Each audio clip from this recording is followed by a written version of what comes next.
ஆந்திரா தெலுங்கானாவில் உள்ளதான திருச்சபைகள் சிஎஃப்சி சபைகள் என்று நம்முடைய மூத்த சகோதரர் அவர்கள் యువతి కాలం ముందు ఆంధ్రవితదై జీవిత కార్యங்களை நாம் కాళీ பார்த்தோம். యువతి కాలం ముందు మన పెద్ద సహోదరుడైన జాక్ పొన్నని గారు ఆంధ్ర తెలంగాణలో ఉన్న సంఘం అన్నిటి కొరకు ప్రార్థన చేయడం మనం చూసాం. நானும் வழி அந்த செய்தி வாட்ச் பண்ணி கொண்டிருந்தேன். నేను వచ్చేటప్పుడు దారిలో ఆ వాక్యం వింటూ ఉన్నాను. தேவனுக்கு மகிமையாய் ஆந்திரா தெலுங்கானா பகுதிகளில் நாம் தேவனுடைய நாமத்திற்கு மகிமையாய் நம்முடைய திருச்சபைகள் எழும்ப வேண்டும். దేవునికి మహిమార్థముగా ఆంధ్ర తెలంగాణ సంఘములో ఉండాలి. தேவனுடைய நாமம் வெகுவாய் దూషిக்கப்பட்டு கொண்டிருக்கிறது இந்த நாட்களில். దేవుని నామము ఈ దినముల్లో ఎంతో దూషింపబడుతుంది. இளம் மணிக்கு பின்னால போகிறதான பாஸ்டர்ஸும் நாம் பார்க்கிறோம். ధనం వెంబడి పరిగెడుతున్న పాస్టర్లను మనం చూస్తున్నాం. ஒன்று ஹானர், இன்னொன்று மணி. ఒకటి ఘనత, రెండోది ధనము. இப்படிப்பட்ட மினிஸ்ட்ரிஸ் ஒரு கால் தேவன் சப்போர்ட் பண்ணவே முடியாது. ఇటువంటి సేవలను పరిచర్యను దేవుడు ఎప్పుడు కూడా ఆయన సపోర్ట్ చేయలేరు. ஒரு மினிஸ்ட்ரியும் நாம் டிசைன் பண்றதுக்கு ரெண்டு ஃபேக்டர் இருக்கு. ఒక సేవకుని లేకపోతే ఆ పరిచర్యని మనము తెలుసుకోవడానికి రెండు విషయములు ఉంటాయి. రెండే టెస్ట్ தான், రెండు పరీక్షలు. ஒன்று மணி, இன்னொன்று ஹானர். ఒకటి అందులో ధనము, రెండోది ఘనత. எந்த பாஸ்டர், எந்த servant of God if is again is going after money and honour அப்படின்னா దేవునుடைய బ్యాకప్ అక్కడ இருக்கவே இருக்காது. ఏ దేవుని సేవకుడైనా ఈ ధనం వెంబడ లేకపోతే ఘనత వెంబడ వెళుతున్నారంటే దేవుడు ఎప్పుడు అటువంటి వారిని అలా సపోర్ట్ చేయడం కుదరదు. இந்த நாட்கள்ல அவ்வளவு பார்க்கிறோம் நாம. ఈ దినముల్లో అదే మనం చూస్తున్నాం. ஹானர் சீக்கிங், இன்னொன்று மணி சீக்கிங். ఒకటి ఘనతను వెతకడం, లేకపోతే ధనమును వెతకడం. ஸோ அதன் மத்தியில் நாம் ஆந்திரா தெலுங்கானாவில் இந்த ஜெனரேஷன்ல தேவனுக்கு மகிமையாய் ஒரு சாட்சி உள்ள திருச்சபைகள் சர்ச்சஸ் தேவன் எஸ்டாப்ளிஷ் பண்ணணும். ఇటువంటి వారి మధ్యలో ఆంధ్ర తెలంగాణలో ఉన్న మన సంఘములు దేవునికి ఒక సాక్ష్యముగా దేవునికి మహిమార్థమై జీవించాలి. நம்முடைய இந்த ஃபேமிலி மீட்டிங்லயோ, ఈ కుటుంబ ఫ్యామిలీ మీటింగ్ లో ஃபேமிலியினுடைய ஸ்ட்ரென்த் தான் சர்ச்சினுடைய ஸ்ட்ரென்த். కుటుంబ బలమే సంఘ బలము. ஃபேமிலி ஸ்ட்ரென்த்தா இருந்தாதான் சர்ச் ஸ்ட்ரென்த்தா இருக்க முடியும். కుటుంబములు బలముగా ఉన్నప్పుడే సంఘము కూడా బలముగా ఉంటుంది. அது ఎస్పెషల్లీ హస్బెండ్ అండ్ వైఫ్ அவங்களோட రిలేషన్షిప్ దేవునికి మహిమగా எழும்புறோம். అందుకని మన ముఖ్యంగా భార్యాభర్తలు వారి మధ్య ఉన్న సంబంధాలు దేవుని మహిమార్థమై ఉండనట్లుగా ఉండాలి. మాథ్యూ చాప్టర్ 18లో ஒரு వర్డ్స్ మనం பார்க்கிறோம். మాథ్యూ చాప్టర్ 18, మత్తయి సువార్త 18వ అధ్యాయంలో మనం ఒక వాక్య భాగం చూద్దాం. వర్స్ 18లో మత్తయి సువార్త 18వ అధ్యాయము. Please read verse 18. 18 భూమి మీద మీరు వేటిని బంధించరో అది పరలోకమందును బంధింపబడును, భూమి మీద మీరు వేటిని విప్పుదురో అది పరలోకమందును విప్పబడునని మీతో నిశ్చయముగా చెప్పుచున్నాను. ஆண்டவர் வந்து கட்டுகிறதற்கும் கட்ட வைக்கிறதற்கும் கர்த்தர் நமக்கு அத்தாரிட்டி கொடுத்திருக்கிறார். దేవుడు ఇక్కడ బంధించడానికి, బంధకములు విప్పడానికి అధికారం ఇస్తున్నారు. நம்மளுடைய ஃபேமிலிஸ், எஸ்பெஷலி நம்மளுடைய ஃபேமிலிஸும் நம்மளுடைய சர்ச்சஸும் சாட்டியனுக்கு என்ன இருக்கணும், த்ரெட்டா இருக்கணும். நாம் మరి ముఖ్యంగా మన కుటుంబంలో, మన సంఘములు ఏ విధంగా ఉండాలంటే సాతానుకు ఒక సవాలు కింద ఉండాలి. థర్డ్ రేట్ ఫ్యామిలీస్ సాటన్ என்ன செய்யறது இல்லை, டிஸ்டர்ப் பண்றது இல்லை, அப்படியே விட்டுருவான். నిర్వచ్చ స్థితిలో ఉన్న కుటుంబముల్ని సైతానుడు ఏమీ కదపడు, అలాగే వదిలేస్తాడు. వాటి யார் யார் இல்லை, எந்தெந்த ஃபேமிலிலாம் தேவனுடைய ராஜ்யத்துக்கு தேவனுடைய மகிமைக்கும் வைராக்கியமா வாழ்கிறார்களோ அவருடைய குடும்பங்களின் மேல் சாத்தானுடைய அட்டாக் இருக்கதான் செய்யும்.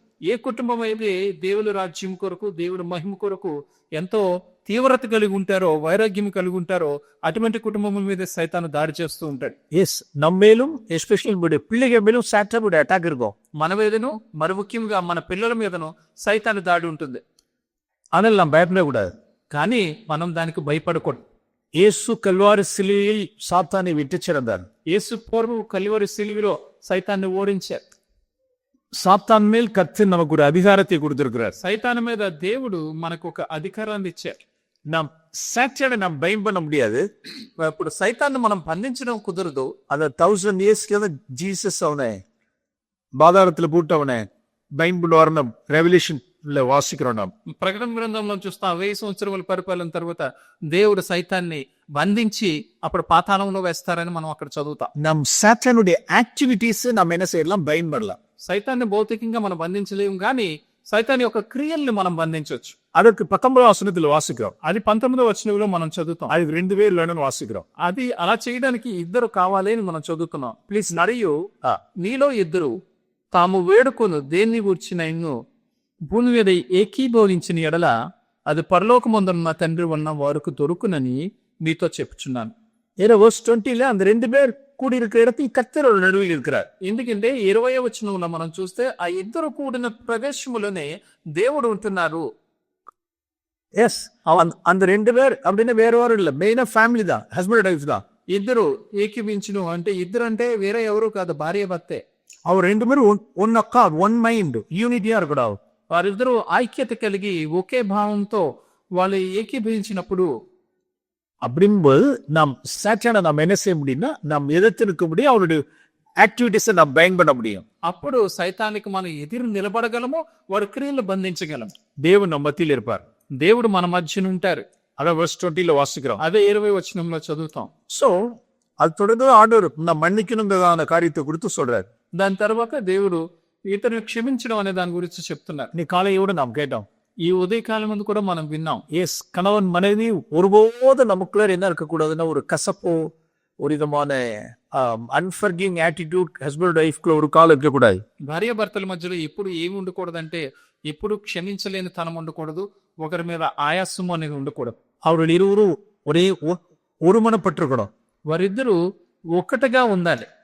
அப்பொழுது நம்முடைய குடும்பத்துக்கும் நம்முடைய பிள்ளைகளுக்கு விரோதமாய் சத்துரு கொண்டு வருகிற காரியங்களை நாம் என்ன செய்ய முடியும்? எதிர்த்து நிற்க முடியும். అప్పుడు మాత్రమే మన పిల్లల మీద మన కుటుంబం మీద శత్రువు చేస్తున్న ఆ కార్యములన్నిటిని విరోధమైన పనులన్నిటిని మనం ఎదురు నిలబడగలం. எஸ் பிள்ளைகளுக்கு இன்னைக்கு நிறைய பிரச்சனைகள் இருக்கு. இன்னைக்கு ఈ దినముల్లో మనం చూస్తే పిల్లలకి చాలా సమస్యలు ఉంటున్నాయి. அவருடைய ஸ்கூல் லைஃப்ல இருக்கு, వాళ్ళు స్కూల్ జీవితంలో చూసుకున్నా గానీ, அவருடைய காலேஜ் லைஃப்ல இருக்கு, వాళ్ళు కాలేజీ లైఫ్ లో సమస్యలు, அவருடைய ஒர்க் ஸ்பாட்ல பிரச்சனைகள் இருக்கு, వాళ్ళు పనిచేసే స్థలములో సమస్యలు ఉంటున్నాయి. ஆப்போசிட் செக்ஸ் மூலமா அவர்களுக்கு இஷ்யூஸ் இருக்கு. அவர்களுக்கு వాళ్ళు అమ్మాయిలైతే అబ్బాయిల వల్ల, అబ్బాయిలైతే అమ్మాయిల వల్ల వాళ్ళకి సమస్యలు ఉంటున్నాయి. வேலை ஸ்தலத்துல அந்த ப்ரெஷர் அவர்களுக்கு இருக்கு. వాళ్ళు పనిచేసే స్థలముల్లో ఆ యొక్క ప్రెషర్ ఉంటుంది. சோ இப்படிப்பட்ட சூழ்நிலைகளில் நாம் கணவன் மனைவியாய் சேர்ந்து நம்முடைய பிள்ளைகளுக்காக நாம் ஜெபிக்க வேண்டும். ఇటువంటి పరిస్థితుల్లో భార్య భర్తలుగా కలిసి మనం పిల్లల కొరకు ప్రార్థన చేసే వారి కింద ఉండాలి.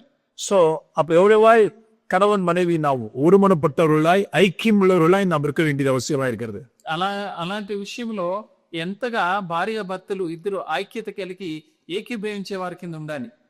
ஓகே, நாம் இந்த மதிய வேளையில் ஒரு ஃபேமிலி, நான் ஹோலி ஸ்பிரிட் 2 Kings chapter 4ல ஹோலி ஸ்பிரிட் ஒரு ஃபேமிலியை மறைச்சு வச்சிருக்காரு பாருங்க. ఇక్కడ మధ్యాహ్న కాలం ముందు మనం ఒక కుటుంబం చూద్దాం. 2వ రాజుల గ్రంథంలో మనం దాన్ని చూస్తాం. ఇక్కడ ఒక కుటుంబం గురించి దేవుడు దాచి ఉంచారు. పరిశుద్ధాత్ముడు దాచారు దాన్ని. 2 Kings chapter 4 2వ రాజుల గ్రంథము 4వ అధ్యాయము. ஒரு சில காரியங்களே முதலாவது சகோதரிகள் மனைவிமார்களுக்கு ஒரு சில காரியங்களே நாம் புருஷமார்களுக்கு நாம் தியானிக்கலாம். ఇప్పుడు కొన్ని విషయములు భార్యలకి అంటే సహోదరులకి ఇప్పుడు ముందు మనం చూద్దాం, తర్వాత సహోదరులకు చూద్దాం. verse 8 நான் வாசிக்கிறோம். 8వ వచనంలో మనం చూస్తాం. ఒక దినమందు ఎలీషా శూన్యము పట్టణమునకు పోగా అచ్చట గనురాలైన ఒక స్త్రీ భోజనమునకు రమ్మని అతన్ని బలవంతము చేసెను గనుక అతడు ఆ మార్గము వచ్చినప్పుడల్లా ఆమె ఇంట భోజనము చేయుచూ వచ్చెను. அங்க நான் வாசிக்கிறோம். இப்போ మనం చదువుతున్నాం ஒரு ப்ராமினென்ட் விமனை குறித்து நான் வாசிக்கிறோம். ఇక్కడ ఒక గనురాలైన ఒక స్త్రీ గురించి మనం చదువుతున్నాం. அவை எதனால கனம் புரிந்து எதனால இந்த ப்ராமினென்ஸ் அப்படிங்கிறது we don't know. ఆవిడ ఎందువల్ల గనురాలయ్యారో మనకు తెలియదు. பட் ஏதோ ஒரு வகையில அவருடைய பொசிஷன்லயோ ஃபேமிலி பேக்ரவுண்ட்லயோ அல்லது ஜாப்லயோ இன்கம்லயோ ஏதோ ஃபேமிலி பேக்ரவுண்ட்னால ஏதோ ஒரு ப்ராமினென்ஸா இருக்காது. ఏదో ఒక స్థితిని బట్టో, లేకపోతే వారికున్న ఆస్తిని బట్టో, లేకపోతే వారి కుటుంబ వృత్తాంతాన్ని బట్టో, ఆవిడ పనిచేసే పనిని బట్టో ఏదో ఘనత ఈవిడికి ఉంది. அவ்வளவு கனம் பொருந்தியவளா இருந்தும் இந்த சூனேனுடைய அந்த ஸ்திரீ ஆனவள் தன்னுடைய புருஷனை எல்லா கனத்துடனும் எல்லா மரியாதையுடனும் புருஷன் நடந்தவள். With all respect, with all reverence and fear, she would respect her husband. ఇటువంటి ఘనురాలైన ఘనత కలిగిన ఈ స్త్రీ ఎంతో భయభక్తులతో, ఎంతో మర్యాదతో తన భర్తని ఆవిడ చూస్తూ ఉంది. அவளோட புருஷனை குறித்து நான் வாசிக்கிறேன் verse 14ல. 14వ వచనంలో ఆవిడ భర్త గురించి మనం చదువుతాం. அவளுடைய புருஷன், her husband, ஒரு old man, వయసానవన్. భర్త, ఈ స్త్రీ యొక్క భర్త ఒక ముసలివాడు, వయసు అయినవాడు. எப்படி இந்த மேட்ச் ஆனிச்சு, எப்படி மேரேஜ் ஆனிச்சு நமக்கு தெரியல. వీళ్ళిద్దరికి ఎలాగా ఆ సంబంధం కుదిరింది, పెళ్ళయింది అనేది నాకు తెలియదు. அது பைபிள்ல சொல்லப்படல, అది బైబిల్లో చెప్పలేదు. இவள் ஒரு ப்ராமினென்ட் உமன் சொல்லப்பட்டிருக்கு, புருஷன் ஒரு ஓல்ட் மேன் அப்படின்னு சொல்லப்பட்டிருக்கு. ఒక గనురాలైన స్త్రీ అని చెప్పబడింది, భర్త ఏమో ముసలివాడు అని చెప్పబడింది. அவனுடைய அந்த ஓல்ட் மேனா இருக்கிறது நிமித்தமாய் என்னவா இருந்திருக்கலாம் அப்படின்னா, பிள்ளை கூட இல்லாம இருந்திருக்கலாம். ఆయన ముసలివాడు అయినందుకు కారణం చేత ఏమై ఉండొచ్చు అంటే పిల్లలు కూడా లేకుండా ఉండొచ్చు. பிள்ளை இல்லாம இருந்தால் పిల్లలు ఉండరు అక్కడ. சோ இப்படிப்பட்ட சூழ்நிலையில் தன்னுடைய புருஷனை எவ்வளவு ஒரு డిస్రెస్పెక్ట్ எப்படி நடத்த முடியும், நடத்தலாம். ఇటువంటి పరిస్థితిలో ఎంత అవకాశం ఉందో చూడండి. భర్త అంటే గౌరవం లేకుండా చూసే ఎంతో ఆస్కారం ఉంది ఇక్కడ. அருமையான சகோதரி பாடு, ప్రియమైన సహోదరులారా, இந்த பூமியில நான் நிறைய பேரை பாக்குறோம். మనం ఈ భూమి మీద చాలా మందిని చూస్తూ ఉంటాం. தன்னுடைய புருஷனுடைய ஸ்டேட்டஸை விட, ஹஸ்பண்டோட ஸ்டேட்டஸ் விட ஒய்ஃபுடைய ஸ்டேட்டஸ் கொஞ்சம் அதிகமா இருந்துச்சு அப்படின்னா உடனே அவரை டிஸ்பேஸ் பண்றது. ఎక్కడైతే భార్య యొక్క స్థితి భర్త స్థితి కంటే ఎక్కువగా ఉందో వెంటనే తిరస్కారంగా భర్తను చూడడం మనం చూస్తూ ఉంటాం. ஒன்னு ஃபேமிலி பேக்ரவுண்டா இருக்கலாம், ఒకటి వారి కుటుంబ వృత్తాంతం అయి ఉండొచ్చు, இல்ல ஒரு எஜுகேஷன் ஸ்டேட்டஸா இருக்கலாம், எக்கனாமிக்கல் ஸ்டేటஸா இருக்கலாம், లేకపోతే వారి యొక్క ధన విషయమే, లేకపోతే వారి చదువు విషయంలో వీళ్ళు ఎక్కువగా ఉండొచ్చు, அது சோஷியல் ஸ்டேட்டஸா இருக்கலாம், లేకపోతే వాళ్ళ సంఘములు వాళ్ళ పరపతిని బట్టి ఉండొచ్చు. ஏதாவது ஒரு ரீசனை கொண்டு என்ன செய்யறதுன்னா புருஷனை டிஸ்பேஸ் பண்றது. ఏదో ఒక కారణం చేత వాళ్ళు ఏం చేస్తారంటే భర్తను తిరస్కారంగా చూస్తారు. ஆனால் ஆவியானவர், ஹோலி ஸ்பிரிட் இங்க ஒரு ஹிடனா ஒரு ஸ்திரீ வச்சிருக்கிறார். పరిశుద్ధాత్ముడు ఇక్కడ ఎవరికి కనపడకుండా ఒక స్త్రీని దాచి ఉంచారు. கனம் பொருந்திய ஸ்திரீ, ஆனால் புருஷன் ఓల్డ్ మ్యాన్ அப்படின்னு போட்டா అల్లురాలైన ఒక స్త్రీ కానీ భర్త ఒక ముసలివాడు. அவனை குறித்ததான எந்த ப்ராமினன்ஸும் சொல்லப்படல. ఈ భర్త గురించి ఏ గొప్పతనము రాయబడలేదు. இங்க வாசிக்கிற இந்த வசனங்கள் எல்லாம் அந்த ஸ்திரீயை குறித்து தான் வாசிக்கிறோம். ఇక్కడ మనం చదువుతున్న వచనములన్నీ ఆ స్త్రీ గురించే మనం చదువుతున్నాం. సో ఇదే కాంట్రాస్ట్ బైబిల్లో இன்னொரு காரியத்தை குறித்து நான் வாசிக்கிறோம். దీనికి వ్యతిరేకంగా బైబిల్లో ఇంకొక విషయం మనం చూస్తాం. 2 Samuel chapter 6, 2వ సమూయేలు గ్రంథము 6వ అధ్యాయము. இங்க ஒரு ப்ராமினென்ட் உமனை குறித்து நான் வாசிக்கிறேன். ఇక్కడ కూడా ఒక ఘనత వహించే ఒక స్త్రీ గురించి మనం చూస్తున్నాం. 2 Samuel chapter 6 verse 16. 2వ సమూయేలు గ్రంథము 6వ అధ్యాయము 16వ వచనం మనం చూద్దాం. యెహోవా మందసము దావీదు పురమునకు రాగా సౌలు కుమార్తెయగు నీకాలు కిటికీలో నుండి చూచి యెహోవా సన్నిధిని గంతులు వేయచు నాట్యమాడుచునున్న దావీదును కనుగొని తన మనస్సులో అతని హీనపరచెను. அங்க அந்த వచనத்துல எப்படி வாசிக்கிறோம்னா, சவுலின் குமாரத்தியாகிய நீகால் அப்படின்னு வாசிக்கிற பாரு. ఈ వచనములో మనం ఏం చూస్తున్నామంటే సౌల కుమార్తె నీకాలు. యాక్చువల్గా எப்படி எழுதப்பட்டிருக்கணும், అసలు ఇక్కడ ఏ విధంగా రాయబడి ఉండాలి? தாவீதின் மனைவியாகிய நீகால் அப்படியே எழுதப்பட்டிருக்கணும். దావీదు భార్య అయిన మీకాలు అని రాసి ఉండాలి. ఇక్కడ அப்படி எழுதப்படல, అలా రాయలేదు. ఇక్కడ ஏன் எழுதப்படல அப்படின்னா, ఎందుకు రాయలేదంటే ஆவியானவர் கரெக்டா தான் எழுதி வச்சிருக்காரு. పరిశుద్ధాత్ముడు సరిగానే రాసించారు. అక్కడ அவள் திருமணம் ஆன பிறகும் அவளுடைய மைண்ட்ல என்ன இருந்துச்சு அப்படின்னா, கிங் சால்ஸ் டாட்டர் அப்படிங்கிற மைண்ட் தான் இருந்துச்சு அவளுக்கு. పెళ్లి అయిన తర్వాత కూడా ఆ మనసులో ఇంకా ఎలా ఉందంటే సౌలు కుమార్తె, రాజైన సౌలు కుమార్తె లాగే ఉంది ఇంకా ఆవిడికి. புருஷன் அப்படின்னா, புருஷன் யாரு அப்படின்னா, భర్త ఎవరు అంటే அவங்க நான் சோட்டா பாய், ఎవరో చిన్న పిల్లోడు. ஆமா, అంతే. ஆடு மேய்க்கிறவன், ఇది గొర్రెలు మేపుకునేవాడు. ஆமா, షెపర్డ్ బాయ్. ఎవరో కాపరు, పశువులు కాపరు. చోటా బాయ్ ఎవరో బచ్చాగాడు, చిన్నోడు. డాటర్ ఆఫ్ కింగ్ సాల్, నేను సౌలు కుమార్తె இந்த ஸ்பிரிட் தான் அவளுடைய உச்சம் தலையில் இருந்து மண்டையில் ஃபுல்லா ఇటువంటి ఆత్మే ఆవిడ బుర్రలో ఉండిపోయింది. அது ஆவியான எலியிஸ்ட అదే పరిశుద్ధాత్ముడు ఇక్కడ சவுலின் குமாரத்தியாகி நீங்கள் రాజైన సౌలు కుమార్తెయగు మీకాను. சி கான்ட்ராஸ்டா எப்படி இருக்கு கனம்புருந்திய ஸ்திரீ அப்படின்னு வாசிக்கிறோம். మనం ఇప్పుడే దానికి వ్యత్యాసం చూడండి. ఘనత వహించిన స్త్రీ అని చదివాం. இங்க ஒரு மீகால் கனம்புருந்திதான ஸ்திரீ. ఇక్కడ మీకాలు కూడా ఘనత వహించిన స్త్రీయే. தன்னுடைய புருஷன் அப்படி அவமதித்தால் அப்படி டிஸ்பிளேஸ் பண்ணான்னு வாசிக்கிறோம். తన భర్తని ఎలాగ హీనంగా చూసిందో మనం చూస్తున్నాం. இங்க தன்னுடைய புருஷன் ஓல்டு மேனா இருந்தாலும் சரி, ஒரு ப்ராமினன்ஸ் இல்ல இருந்தாலும் சரி, புருஷனை கனம் பண்ணினான். ఇక్కడ ఈ ఘనత వహించిన స్త్రీ వాళ్ళ భర్త ముసలివాడైనా ఆయనకి ఎటువంటి గొప్ప లక్షణములు లేకపోయినా ఆ భర్తను గణపరుస్తుంది. சோ அவனுடைய ரிசல்ட் என்ன அப்படின்னா, దాని యొక్క పర్యవసానం ఏంటంటే நாம் யாருக்கு தெரியும், మనందరికీ తెలుసు. அவள் மரணம் அடையும் நாள் மட்டும் அவளுக்கு பிள்ளை இல்லாத இருந்ததுன்னு வாசிக்கிறோம். ఆవిడ చనిపోయేంత వరకు ఆవిడకి పిల్లలు కలుగులేదు అని మనం చూస్తున్నాం మీకాల గురించి. సో అరుமையான డియర్ సిస్టర్స్, ప్రియమైన సహోదరులారా, we cannot bring forth any fruit.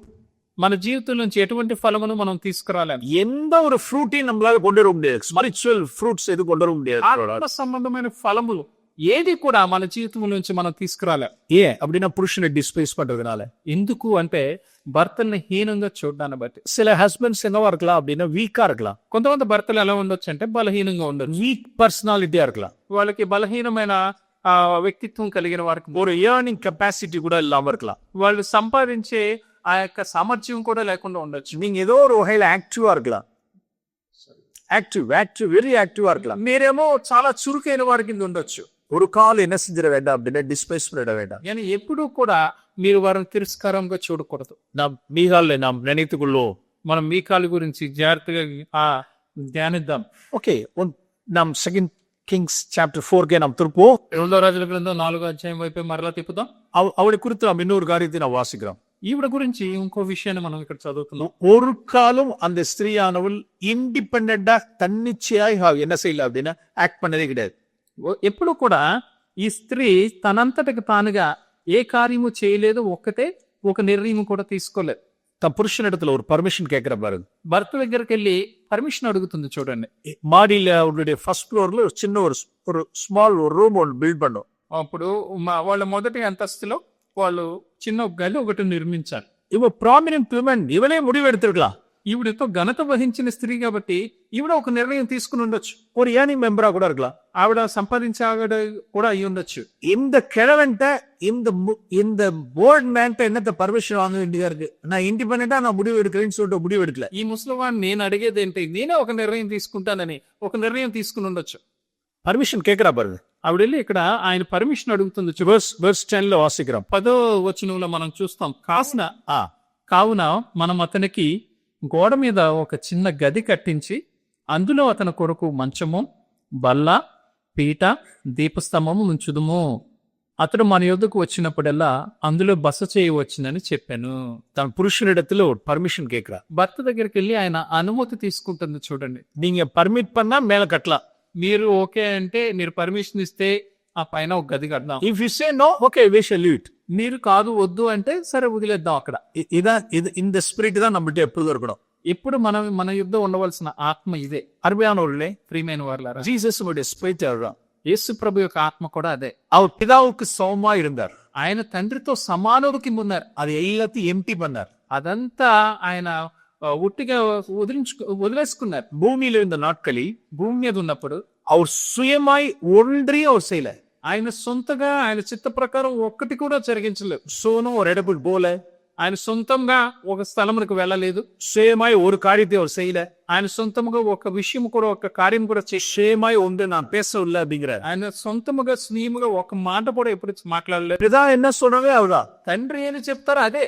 S, இதான் ஸ்பிரிட். இந்த ஸ்பிரிட் தான் நம்மள்ட்ட இருக்கணும். ఇదే ఆత్మ మన దగ్గర కూడా ఉండాలి. ஆதியில் ஏதேன் தோட்டத்தில் என்ன நடந்தது? பிகினிங்ல ఆదిలో ఏదైనా తోటలో ఏం జరిగింది? ஒரு காலம் சகோதரிகளை மறந்துடக்கூடாது. ఎప్పుడు కూడా సహోదరులు అది మర్చిపోకూడదు. அது ஏதேன் தோட்டத்தில் நடந்த ஒரு ஃபால். என்ன ஃபால் அப்படின்னா, she acted independently, she decided on her own. அவ்வளவுதான். ఏదైనా తోటలో ఆ జరిగిన ఆ యొక్క ఉపద్రవం, ఆవిడ పడిపోయిన స్థితి ఏంటంటే ఆవిడ సొంతముగా తానంతట తానే ఒక నిర్ణయం తీసుకుని అలా జరిగించింది. ಪುರುಷಟ್ ಅವರು ಆಲೋಚನೆ ಕೇಳವೇ ಇಲ್ಲ. భర్తని ఒక ఆలోచన కూడా అడగలేదు. ತಾ ಇಷ್ಟದ ಕಾರ್ಯ செய்த అలా ఇష్టం వచ్చినట్టుగా దాన్ని జరిగించింది. ಸೊ ಅವರ ರಿಸಲ್ಟ್ என்னங்கிறது நமக்கு தெரியும். దాని యొక్క ఫలితం ఏంటో మనకు తెలుసు. సో இது நமக்கு வாசிக்கிறோம் அந்த சகோதரியிடத்தில். ఇక్కడ మనం చదువుతున్న ఈ సహోదరి దగ్గర மாடியில ஒரு ரூம் போடலாம்னு நினைக்கிறோம். ఇప్పుడు మేడ మీద ఒక గది కడదాము, நீங்க பர்மிட் பண்ணா செய்யலாம். మీరు అనుమతిస్తే చేద్దాం. என்ன ஸ்பிரிட் அது. ఎంత గొప్ప ఆత్మ ఇది. సో ஒருபோதும் நாம் என்ன செஞ்சிடக்கூடாது அப்படின்னா, ఇప్పుడు కూడా మనం ఏం చేయకూడదండి. அதுவும் கனம் பொருந்தியவளா இருக்கிற பட்சத்தில் இவளுக்கு எவ்வளவு பெரிய டெம்டேஷன் அவளுக்கு. ఆవిడ ఘనత వహించిన స్త్రీ కింద ఇలా ఉన్నప్పుడు ఈ గంధమైన స్త్రీకి ఎంత శోధన ఉంటుంది అలా చేసేయాలి అని. ஒரு சகோதரன்ட்ட ஒரு காரியத்தை பேசி கொண்டிருந்தார். ఒక సహోదరుడు నా దగ్గర ఒక విషయం గురించి మాట్లాడుతున్నారు. தன்னுடைய வைஃப் குறித்து சொன்னார். తన భార్య గురించి చెప్తున్నారు.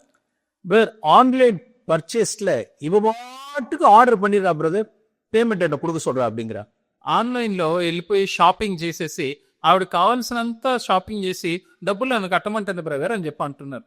யாரை கேட்டு நீ ஆர்டர் பண்ண, ఎవరిని అడిగి నువ్వు ఆర్డర్ చేసావు, உங்கள்கிட்ட என்ன கேட்கணுங்கிறாங்களா. మిమ్మల్ని ఏంటి అడిగేది అంటున్నట్టు ఆవిడ. எனக்கு தேர నాకు అవసరం ఉంది, உங்கள்கிட்ட சொன்னேன், నేను నీకు చెప్పాను, நீ வாங்கி கொடுக்கல, నువ్వు కొనలేదు, அதனால ஆர்டர் போட்டேன், అందుకే నేను ఆన్లైన్ లో ఆర్డర్ చేస్తాను, பே பண்ணுங்க. ఇప్పుడు డబ్బులు కట్టు. இதான் என்ன ஸ்பிரிட் அப்படின்னா ఇండిపెండెంట్ స్పిరిట్. தான் ఇది ఎటువంటి ఆత్మ అంటే తనంతటికి తానుగా నిర్ణయం తీసుకునే ఆత్మ. அது அவரு அந்த சகோதரன் அவ்வளவாய் தன்னுடைய இருதயத்தினுள்ள கொட்டுறாரு. ఆ సహోదరుడు తన హృదయంలో ఉన్న బాధంతా అలా చెప్తున్నారు. நான் இஷ்டத்துக்கு நான் போவேன், நான் வாங்குவேன், உன்னை செய்வேன் அப்படிங்கிற ஒரு ஸ்பிரிட் அது. నా ఇష్టం వచ్చినట్టు నేను వెళ్తాను, నాకు కావాల్సింది కొనుక్కుంటాను అని చెప్పే ఆత్మ అది. சில சகோதரிகளா இருக்காங்க சில பிள்ளைகளுடைய காரியத்தை குறித்து. చాలా మంది సహోదరులు అలాగ ఉన్నారు. என்னுடைய ஓன் சிஸ்டர் தன் பிள்ளைய இந்த ஸ்கூல்ல கொண்டு போய் அட்மிஷன் போட்டாங்க. அதனால நம்ம பிள்ளைய கொண்டு போய் அந்த ஸ்கூல்ல அட்மிஷன் போட்டுறணும். ఇప్పుడు మా చెల్లో అక్కో వెళ్ళి ఆ స్కూల్లో తన పిల్లలు జాయిన్ చేసింది కాబట్టి ఇప్పుడు మన పిల్లలను కూడా వెళ్ళి ఆ స్కూల్లో జాయిన్ చేయాలి అంటారు. ஏன் அந்த ஸ்கூல் இப்ப சேஞ்ச் பண்ணப்ப அப்படின்னு புருஷன் கேட்கிறாரு. ఇప్పుడు భర్త అడుగుతున్నాడు, ఇప్పుడు దివ్యాలు ఇప్పటికిప్పుడు ఎందుకు స్కూల్ మార్చాలి అని. இல்ல அந்த ஸ்கூல் சரியில்லை, లేదు ఈ స్కూల్ బాగాలేదు, அந்த என்னுடைய சிஸ்டர் அங்கதான் சேர்த்துருக்காங்க, அங்க போலாம். మా అక్క అక్కడే తన పిల్లల్ని జాయిన్ చేసింది కాబట్టి మన పిల్లలు కూడా అక్కడికి తీసుకెళ్ళిపోదాం. எல்லாம் இண்டிபெண்டன்ட் యాక్టర్, எல்லாம் ఇండిపెండెంట్ యాక్ట్ பண்றது. எல்லாம் అది సొంతగా వాళ్ళే అలాగా నిర్ణయాలు తీసుకోవడం. we can give సజెషన్ கொடுக்கலாம். நம்ம அவ்வளவுதான். భర్తకి మనం ఒక సలహా ఇవ్వచ్చు, ஆலோசனைகள் கொடுக்கலாம், ఒక ఆలోచన చెప్పొచ్చు. ஆனால் புருஷன் அதை அக்செப்ட் பண்ணிக்கல அப்படின்னா ஒரு காலம் நம்ம அதை மூவ் பண்ணவே கூடாது. భర్త దాన్ని అంగీకరించలేదు అంటే ఎప్పుడు కూడా దాన్ని ఇంకా మనం ముందుకు తీసుకెళ్ళకూడదు. நான் போவேன் அல்லது உன்னை வாங்குவேன், உன்னதை செய்வேன் அப்படிங்கிறது. నేను వెళ్తాను, కొంటాను, నేను చేస్తాను అనే ఆత్మ. அருமையானவர்களே, இந்த ஸ்பிரிட் நமக்கு ஒரு காலம் இருக்க வேண்டாம்.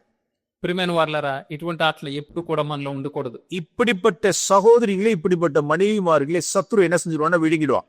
ఇటువంటి சத்ரு விழுங்கிடுவான்.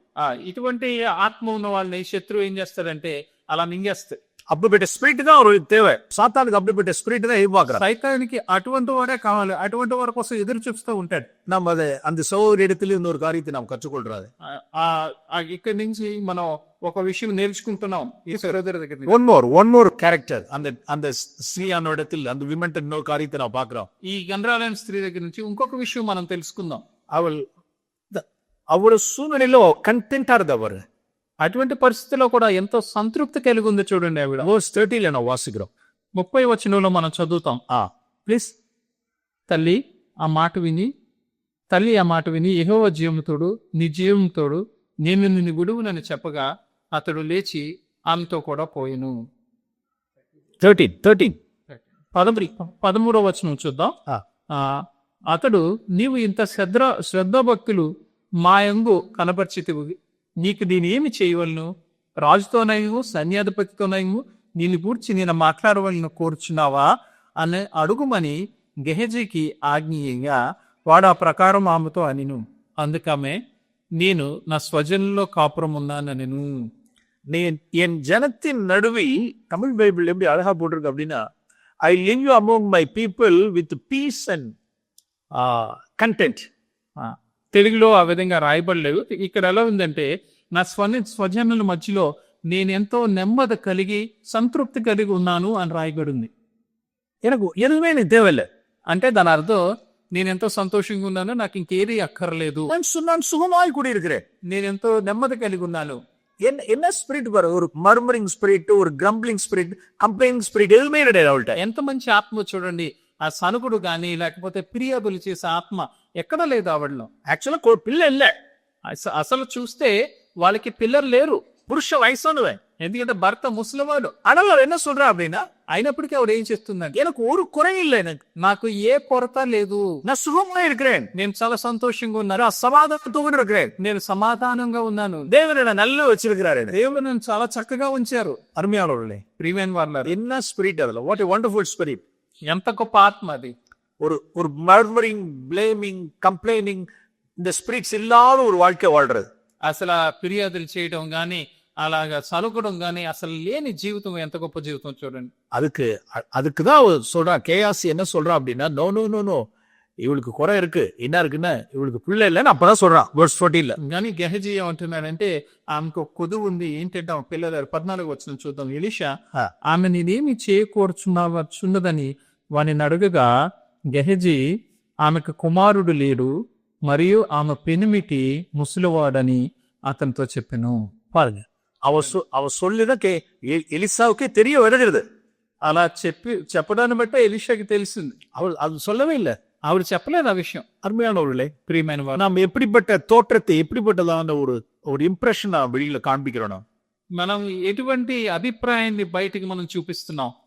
ஒருபோதும் நம்மள்ட்ட உள்ள குறையிலேயே வெளிப்படுத்தி காமிச்சுக்கிட்டு இருக்க வேண்டாம். ఎప్పుడు కూడా మనలో ఉన్న కొరతల్నే బయటకు ఇలా చూపిస్తూ ఉండకూడదు. அந்த ஸ்திரீ இடத்திலயும் நம்ம எவ்வளவு காரியங்களை நாம் கற்றுக்கொள்ள முடியுது பாருங்க. ఈ స్త్రీ దగ్గర నుంచి మనం ఎన్ని గొప్ప కార్యాలు నేర్చుకోవచ్చో చూడండి. எனக்கு இது இல்ல, அது இல்ல, அது இல்ல, இது இல்ல அப்படிங்கறதான ஒரு ஸ்பிரிட் இல்லாம இருக்கதா. ఈవిడికి నాకు అది లేదు, ఇది లేదు, అది లేదు అని చెప్పేసి అన్నటువంటి ఆత్మే లేదు. అదే కాంట్రాస్ట్ బైబిల్ இன்னொரு క్యారెక్టర్ కూడా మనం பார்க்கிறோம். దీనికి వ్యత్యాసంగా బైబిల్లో ఇంకొక వ్యక్తిత్వాన్ని కూడా మనం చూస్తాం. రాకేలుకి என்ன இல்ல, యాకోబుடைய వైఫ్ రాకేలుకి పిల్లలు இல்ல. యాకోబు భార్య అయిన రాహేలుకి పిల్లలు లేరు. ஆனால் அவ எப்படி இருந்தா, தன் புருஷன் நாங்கிங் వైఫ్. ఆమె ఎలా ఉందంటే, భర్తని ఎప్పుడు విసిగించేదిగా ఉంది, నాకు పిల్లనివ్వు, నాకు పిల్లనివ్వు అని. எனக்கு పిల్ల இல்ல, పిల్ల இல்ல, పిల్ల இல்லன்னு சொல்லிட்டே இருப்பா. ఆవిడేపు నాకు పిల్లలు లేరు, పిల్లలు లేరు, పిల్లలు లేరు అంటూనే ఉంది. இங்க ஒரு ஸ்திரியை நான் வாசிக்கிறோம். ఇక్కడ ఒక స్త్రీని మనం చదువుతున్నాం. நான் சோமா இருக்கிறேன், నేను చాలా సంతృప్తిగా ఉన్నాను, ఐఎమ్ కంటెంట్, నేను సంతృప్తిగా ఉన్నాను, ఐ హావ్ పీస్, నాకు నెమ్మది ఉంది, எனக்கு ஒரு பிரச்சனை இல்லை, நான் சோமா இருக்கிறேன், నాకు ఏ సమస్య లేదు, నేను చాలా సంతోషంగా ఉన్నాను. புருஷ வயசானவரா இருந்தாலும் பிரச்சனை இல்ல, భర్త ముసలివాడైనా నాకు సమస్య లేదు, ఓకే పిల్లలు இல்லைனாலும் பரவாயில்ல, పిల్లలు లేకపోయినా పర్లేదు, நான் திருப்தியா இருக்கிறேன், నేను సంతృప్తి కలిగి ఉన్నాను. Praise the Lord. Praise the Lord. என்ன ஸ்பிரிட் பாருங்க, ఎటువంటి గొప్ప ఆత్మ చూడండి. రాకేలుடைய స్పిరిట్, రాహేల్ యొక్క ఆత్మ, எனக்கு பிள்ளை கொடு, எனக்கு பிள்ளை கொடு, பிள்ளை கொடு, నాకు పిల్లల్నివ్వు, నాకు పిల్లల్నివ్వు, నాకు పిల్లల్నివ్వు అంటూనే ఉంది. சில பிள்ளை கொடு மாத்திரம் இல்ல, இன்னும் நிறைய குடு குடு குடு குடு குடுன்னு ஸ்பிரிட். కొంతమంది అయితే పిల్లలు మాత్రమే కాదు, నాకు అది ఇవ్వు ఇవ్వు ఇవ్వు అని ఆత్మే. பிளாட் வாங்கணும், பிளாட் பிளாட் பிளாட் ఫ్లాట్ కొనాలి, ఫ్లాట్ కొను, ఫ్లాట్ కొను, ఫ్లాట్ కొను. ఓకే, ప్లాట్ వాங்கினதுக்கு அப்புறம் house house house house house housing loan housing loan housing loan. Flat కొన్న తర్వాత ఎన్ని కట్టాలి, ఇటు లోన్ తీసుకో, లోన్ తీసుకో, లోన్ తీసుకో. 4 వీలర్ తర్వాత కారు కొనాలి, కారు కొనాలి. అది ఆగానే అలా చేస్తూ ఆల్వేస్ అలాగే విసిగిస్తూ ఉంటారు. அருமையானவர்களே, శ్రీలైన వాళ్ళరా, இந்த ஸ்பிரிட்டே இருக்கக்கூடாது நம்மள்ட்ட. இந்த crumbling and complaining and nagging spirit நம்மள்ட்ட இருக்கவே கூடாது. ఇలాగ విసిగించే ఆత్మ, లేకపోతే ఈ సరిగే ఆత్మ, గుణిగే ఆత్మ అసలు మన మధ్య ఉండకూడదు. అదే అన్నాళ్ళకు పిల్లలు ఇல்லாம இருந்தா, అన్నకు కూడా పిల్లలు లేరు. అన్నాళ్ళకు పిల్లలు இல்லைன்னு వాసిக்கிறோம். మనం చదువుతున్నాం, అన్నకు కూడా పిల్లలు లేరు అని చదువుతాం. அவள் கிட்டத்தட்ட 10 வருஷத்துக்கு மேல பிள்ளை இல்லாம இருந்தா. 10 సంవత్సరముల పైనే వివాహం అయిన తర్వాత ఆవిడకి పిల్లలు లేరు. தான் புருஷன்ட்ட என்ன செய்யறதே இல்லை அப்படின்னா, புருஷன்ட்ட போய் ఎల్కానాథ్ పోయి పిల్లగుడు కేక్కరదే கிடையாது. ఆవిడ భర్త దగ్గరికి వెళ్ళి, ఎల్కానా దగ్గరికి వెళ్ళి, నాకు పిల్లనివ్వు అని చెప్పేసి అలా విసిగించలేదు. அவ யார்கிட்ட கேட்பான்னா, இப்படி புருஷன்ட்ட கேட்க மாட்டா, இப்படி கேட்பா. ఆవిడ ఎవరితో మాట్లాడితే ఇలాగ తనకి ఎదురుకున్న భర్తతో కాకుండా పైన దేవుడితో మాట్లాడుతూ ఉంటారు.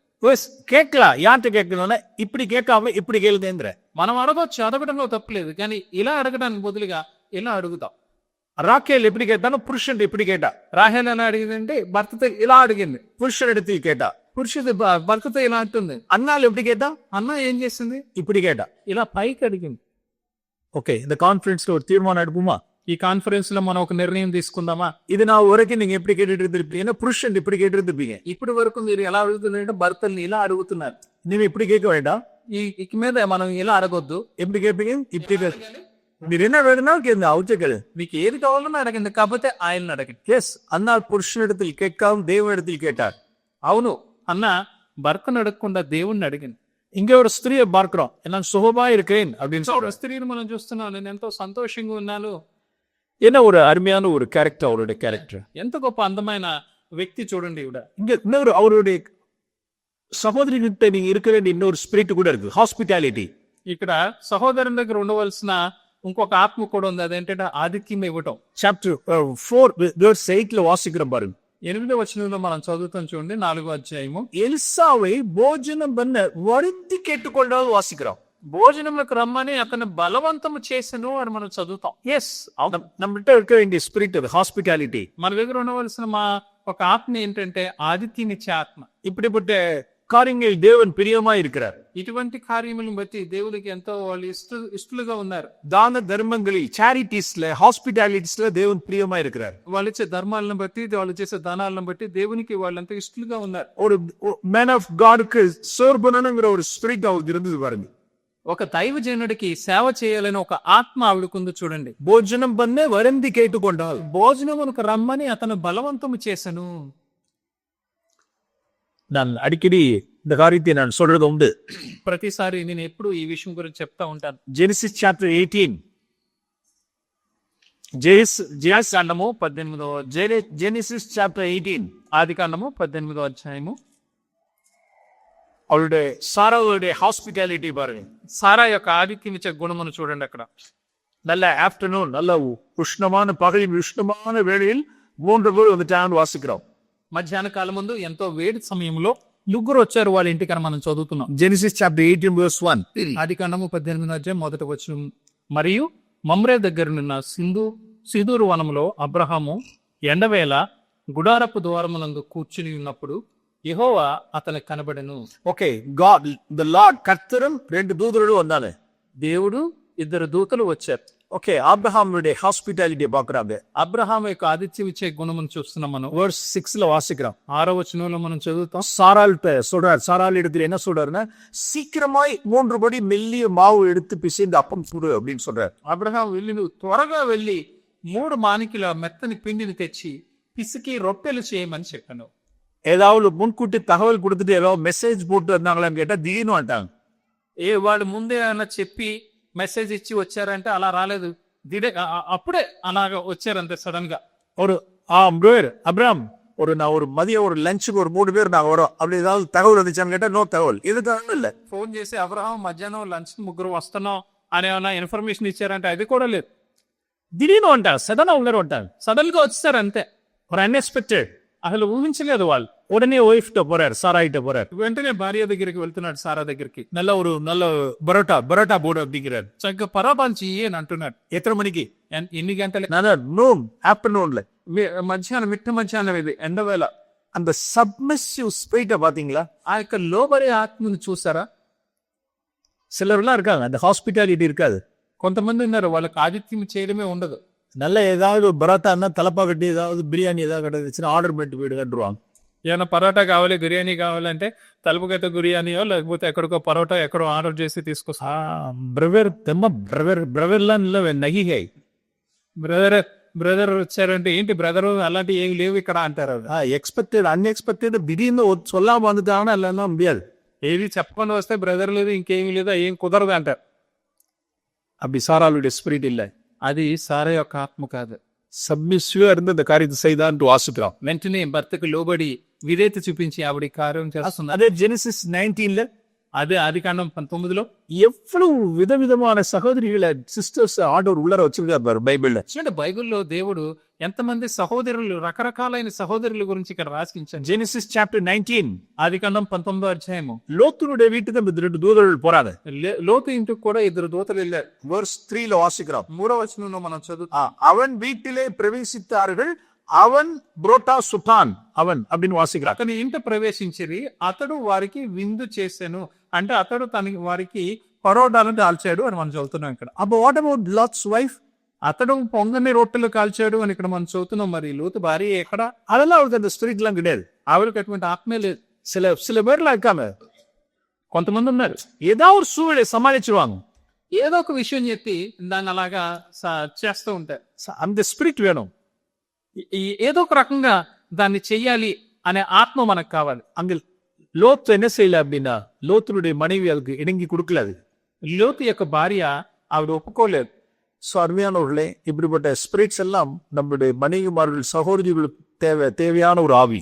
ప్రియమైన సహోదరులారా, ఇటువంటి ఆత్మ మన సహోదరులకు ఉండవలసిన ఆత్మ. ஷேர் பண்ற ஸ்பிரிட் இருக்கணும். మనం పంచుకునే ఆత్మ.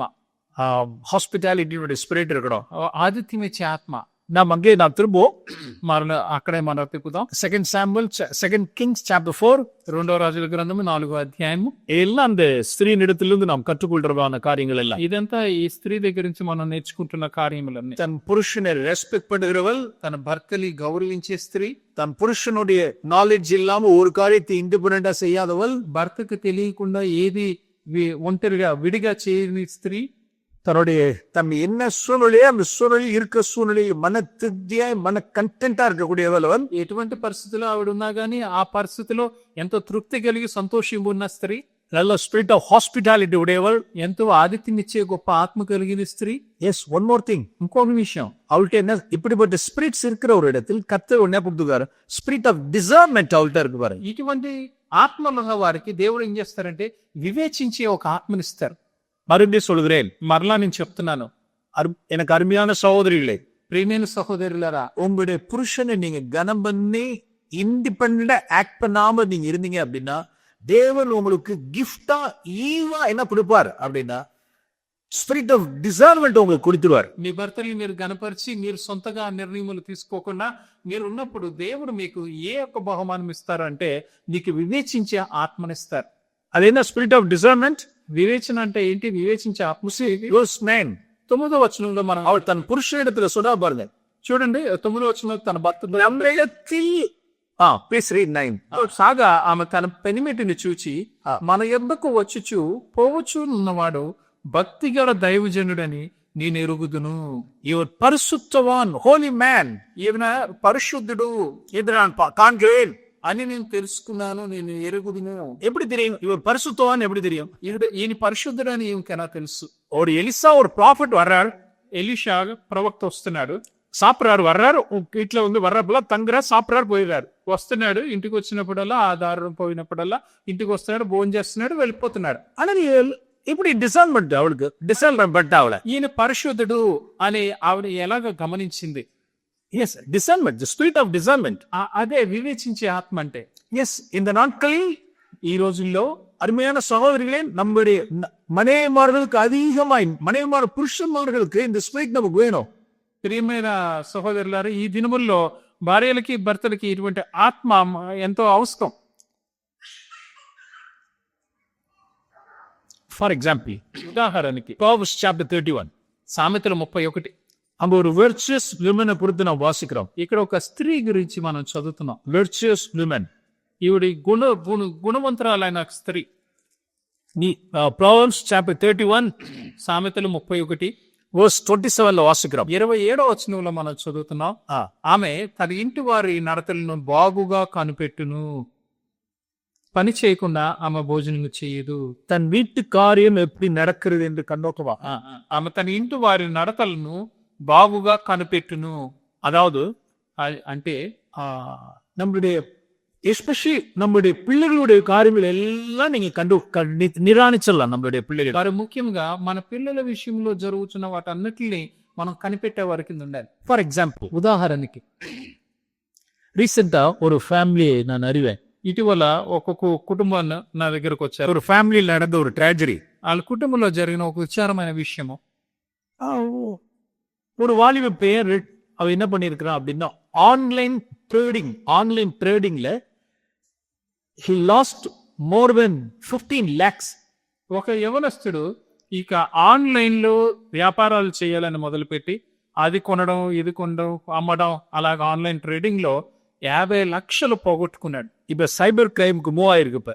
ఇప్పుడు అది సైబర్ క్రైమ్ కి వెళ్ళిపోయింది కేసు. அதை எப்படி ஃபைண்ட் அவுட் பண்ணணும் அப்படிங்கிறதுக்காக. ఇప్పుడు దాన్ని ఎలాగ పోగొట్టుకున్నాడు, ఎలాగ మోసపోయాడని కనుక్కోవాలి అని పేరెంట్స్ మరచి మరచి మరచి హిడెన్ ఏ కార్యంగా నడిపించరు. తల్లిదండ్రులకి తెలియకుండా దాచి దాచి దాచి అలా జరిగిస్తూనే ఉన్నాడు. திடீர்னு ஒரு அமௌண்ட் உள்ளார பணம் வருது, வீட்டுக்குள்ள வருது. సడన్ గా ఇంత డబ్బులు ఇంట్లోకి వస్తున్నాయి. அதெல்லாம் எல்லாம் சூதாட்டம், இல்ல ஏமாத்துறது, இல்ல చీటింగ్. అదెలా మోసం చేసిన ఎన్ని அது பணத்தை ஒன்று கொடுக்க வர்ற மாதிரி வந்து பணத்தை மறுபடி உள்ளார எடுத்துறது. அல்ல ఇది ఏదో వచ్చినట్టు వచ్చి మరలా తీసుకుంటాడు. ஆன்லைன் ட்ரேடிங், అది ఆన్లైన్ లో చేసే లావాదేవీలు వ్యాపారం. இன்னைக்கு நிறைய ஆன்லைன்ல ரம்மி கேம்ஸ் எல்லாம் இருக்கு இல்லையா, சூதாட்டங்கள். ఆన్లైన్ లో మనం రమ్మి అని ఆటలు చాలా ఆటలు ఉన్నాయి కదా. పేరెంట్స్ కు కొంచెం కూడా క్లూవే இல்ல, కొంచెం కూడా క్లూ இல்ல. తల్లిదండ్రులకి కొంచెం కూడా ఏమి జరుగుతుందనే విషయం కొంచెం కూడా తెలియదు. இந்த இடத்துல நான் சொல்ல வரேன். అది ఈ విషయాన్ని నేను చెప్పాలనుకుంటున్నాను. இன்னொரு காரியத்தை சொல்லுகிறேன். ఇంకో విషయం చెప్తాను.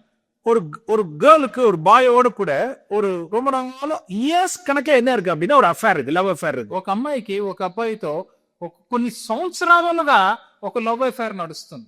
கொஞ்சம் கூட அந்த மகளை குறித்து, அந்த டாக்டரை குறித்து பேரண்ட்ஸ்க்கு, எஸ்பெஷலி மதருக்கு டிசால்வ் ஸ்பிரிட்டல் ஜீரோ டிசைன்மெண்ட். కొంచెం కూడా ఆ కూతురు గురించి తల్లిదండ్రులకి, మరి ముఖ్యంగా తల్లికి ఇంత వివేచన కూడా లేదు. எக்ஸாம்பிள் தான் சொல்றேன். ఇది ఉదాహరణకి చెప్తున్నాను. இப்படி லைன் ட்ராக் மாறி போறான், பையன் போறான், பொண்ணு போறான், they are going astray. మార్గము తప్పి అమ్మాయి వెళ్తున్నాడు, అబ్బాయి వెళ్తున్నాడు, అమ్మాయి వెళ్తుందంటే அப்ப நாம என்ன செஞ்சிடலாம் அப்படின்னா, మనం ఏం చేయాలంటే అప్పుడు அதுக்கு தான் சொல்றோம், நாம் நம்முடைய ஹஸ்பண்ட் எல்லாம் வித் ஆல் ரெவரன்ஸோட நம்முடைய ஹஸ்பண்டை ரெஸ்பெக்ட் பண்ணும்போது, நாம் இண்டிபெண்டா ஆக்ட் பண்ணாம இருக்கும்போது, God grants a gift out. என்ன கொடுக்குறாரு? டிசைன் ஸ்பிரிட் கொடுக்குறாரு. ఎప్పుడైతే మనం భర్తలుండి భయభక్తులు కలిగి వాళ్ళని గౌరవించి వాళ్ళకి విధేయత చూపించినప్పుడు దేవుడు ఏం చేస్తారంటే ఈ వివేచించే ఆత్మను మనకిస్తారు. நிச்சயமா கொடுத்துருவாரு. నిజం ఖచ్చితంగా ఇస్తారు. நிகானிச்செல்லாம் అదంతా గమనించండి. உன்னோட ஆக்டிவிட்டிஸ், உன் பிஹேவியர்ஸ் சரியில்லை. వారిని గమనించి పిల్లల్ని, మీ యొక్క ప్రవర్తన సరిగ్గా లేదు, సంథింగ్ రాంగ్ విత్ యు, మీలో ఏదో తేడా జరుగుతుంది, తప్పు జరుగుతుంది, ஏதோ ஒரு காரியத்தை நீ மறைக்கிற, నువ్వు ఏదో ఒక విషయాన్ని దాస్తున్నావు, దేవుడు வெளியே நோக்கி விட்டுருவார். దేవుడు దాన్ని బయలుపరుస్తారు. I want to show one verse from book of Amos. Amos గ్రంథం నుంచి నేను మీకు ఒక విషయం చూపించాలనుకుంటున్నాను. Let us claim these promises. మరి ఈ వాగ్దానాలన్నిటిని మనం అడుగుదాం. Amos chapter 3. ఆమోస్ గ్రంథము 3వ అధ్యాయము 6లో వాసిద్దాం. 6వ వచనంలో మనం చదువుతాం. పక్కన మందు బాకానాదం వినబడగా జనులకు భయము కొట్టకుండునా, యెహోవా చేయనిది పట్టణములో ఉపద్రవము కలుగునా. இந்த verse நான் வாசிக்கிறேன். ఈ వచనాన్ని మనం ఇలా చదువుదాం. அவருடைய செயல் இல்லாமல் வீட்டில் முதல்ல தீங்கு உண்டாகுமா? దేవుడు చేయకుండా ఇంట్లో ఏదన్నా జరుగుతుందా? நான் சொன்ன மாதிரி ஒரு எக்ஸாம்பிள் தான் அந்த காரியத்தை சொல்லும்போது, నేను చెప్పింది ఒక ఉదాహరణగా ఇప్పుడు చెప్పినట్టు, ஒரு வீட்டில் தீங்கு உண்டாகுமா? ఒక ఇంటిలో కీడు ఉంటుందా? నెక్స్ట్ వర్స్, తర్వాత వచనము, ప్లీజ్ రీడ్. తన సేవకులైన ప్రవక్తలను తాను సంకల్పించిన దాన్ని బయలుపరచకుండా ప్రభు అయిన యెహోవా ఏమీ చేయడు. அந்த காரியத்தை தேவன் என்ன செஞ்சார்? ரிவீல் பண்ணிடுறார். దేవుడు ఈ విషయాలన్నిటిని ఏం చేస్తారంటే బయలుపరుస్తారు. ఫర్ ఎగ్జాంపుల్, ఉదాహరణ, சோதோம் குமாராவுல ஒரு அழிவு வரப்போகுது, டிஸ்ட்ரக்ஷன் வரப்போகுது, ஜட்ஜ்மெண்ட் வரப்போகுது. సొదొమ గొమొర్రా మీద ఒక వినాశనం రాబోతుంది. அந்த ஜட்ஜ்மெண்ட்டுக்கு முன்னதாகவே தேவன் யார் ரிவீல் பண்ணிட்டாரு? అబ్రహాం రివీల్ பண்ணிட்டார். ఆ తీర్పు రాకముందే దేవుడు ఎవరికి బయలుపరిచారంటే అబ్రహాముకు బయలుపరిచారు. అబ్రహాం దేవునోடு கூட ஒரு ఫ్రెండా இருந்தான். ఎందుకంటే అబ్రహాము దేవునితో ఒక స్నేహితుడి కింద ఉన్నాడు. தேவனோடு கூட பழகி இருந்தான். దేవునితో ఆయన సహవాసం కలిగి ఉన్నాడు. అబ్రహాంకు சொல்லாம சோதோம் குமாரா டிஸ்ட்రక్షన్ கிடையாது. అబ్రహాముకి చెప్పకుండా సొదొమను నాశనం చేయడం కుదరదు. அப்ப நிச்சயமாய், అప్పుడు ఖచ్చితంగా பிரியமானவர்களே, புருஷன் மனைவியானவர்கள், భార్యాభర్తలు தேவனுக்கு பயந்து நாம் இருக்கும்பொழுது, దేవునికి భయపడి జీవిస్తున్నప్పుడు, பொருளாசை இல்லாதவர்களா இருக்கும்போது, கனெக்டியஸ் இல்லாதபடிக்கு இருக்கும்போது, వాళ్ళు పేరాశ లేకుండా జీవిస్తున్నప్పుడు, அவர் ஒன்னா இருக்கும்பொழுது, వాడి ఐక్యముగా ఉన్నప్పుడు, தேவன் நிச்சயமா நம்முடைய பிள்ளைகளுடைய நிதானத்தை தேவன் காண்பிச்சுடுவார். దేవుడు ఖచ్చితంగా మన పిల్లల్లో ఏం జరుగుతుందో అది మనకు చూపిస్తారు. அவர் நம்மளை மறைக்கலாம் முடியாது. అది వాళ్ళు దాయడానికి కుదరదు.